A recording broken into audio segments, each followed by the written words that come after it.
IPL के fans के लिए खुशखबरी आई है, क्योंकि सीज फायर का इधर ऐलान हुआ तो फिर एक गुड न्यूज आई है। जी हां, ESPN क्रिक इन्फो के मुताबिक ये जो आईपीएल हमने बीच में सस्पेंड होता हुआ देखा था, मुबारक हो, अब आईपीएल एक हफ्ते का जो शेड्यूल था वो बस पॉज मानिए, क्योंकि अब एक रीशेड्यूल होगा। आखिरी मैच जो 58 मैच था, 57 मैचेस कंप्लीट कर लिए गए थे आईपीएल के। जो लास्ट मैच था धर्मशाला में खेला जा रहा था, पंजाब वर्सेस डीसी का, उसमें 10.1 ओवर का गेम हो गया था। एंड देन उसके बाद फिर अटैक वगैरह हुए थे, फिर प्लेयर्स की सिक्योरिटी कंसर्न, इन तमाम चीजों को देखते हुए मैच को बीच में ही सस्पेंड कर दिया गया।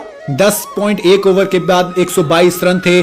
प्रियांश आर्या, प्रभसिमरन सिंह दोनों खेल रहे थे। प्रियांश आर्या का विकेट गिर गया था। पहले तो लगा सिर्फ एक मैच ये रुका है वहां पे, लेकिन उसके बाद अपडेट आया कि पूरे के पूरे आईपीएल को सस्पेंड कर दिया गया है।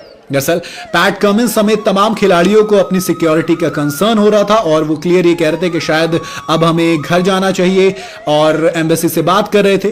फिर इन तमाम चीजों को देखते हुए आईपीएल के जो चेयरमैन थे, फिर मीटिंग वगैरह की गई और कहा गया कि आईपीएल को फिलहाल एक हफ्ते के लिए रोक दिया जाएगा।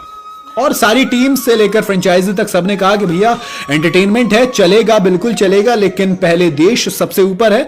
तो पहले जब तक देश में माहौल सही नहीं होता, सिर्फ एक चीज चलेगी, वो है आर्मी का सपोर्ट, और हर तरफ से वही हो रहा था। लेकिन अब अमेरिका ने बीच में मतलब ट्वीट किया है। अब मुझे नहीं पता एग्जैक्ट कि अमेरिका ने ही ये मीडिएशन करवाई है या फिर, क्योंकि देखो इंडिया ने खुद मीडिएशन की है, बिकॉज हमारी हमेशा से नो फर्स्ट अटैक पॉलिसी रही है। हम पहले कभी नहीं छेड़ते, लेकिन हमें कोई छेड़ता है तो उसे हम छोड़ते भी नहीं है। तो दैट इज अनदर रीजन।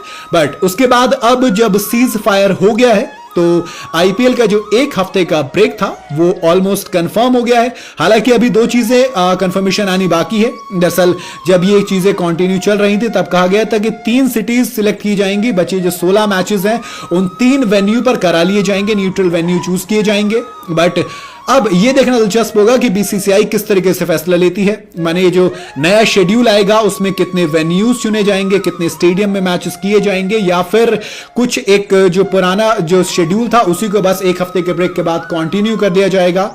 माने न्यूट्रल वेन्यू जितने बचे थे वहीं पे होंगे मैचेस, या फिर एक बार फिर से सिक्योरिटी के लिहाज को देखते हुए सिर्फ 3 स्टेडियम को चूज किया जाएगा। इसके अलावा जिस एक चीज और है जिस पर सवाल उठेगा कि क्या वो फॉरेन प्लेयर्स जो अपने देश वापस जाने की बात करें, जिसमें पैट कमिंस भी शामिल है, हालांकि हैदराबाद एलिमिनेट हो गई है तो कुछ खासा इतना फर्क पड़ेगा नहीं, आप किसी और को एज अ कैप्टन ट्राई कर सकते हैं। बट अगर उनकी जगह कोई और होता है तो यह भी देखना पड़ेगा कि खिलाड़ी जितने हैं वो रुकेंगे या फिर जाएंगे, कितने रुकेंगे कितने जाएंगे, तो ये एक अलग सवाल रहेगा। बाकी जो भी अपडेट आएगी हम आपको बता देंगे। इस तरह के तमाम अपडेट्स के लिए चैनल को फॉलो और सब्सक्राइब जरूर करते जाइएगा।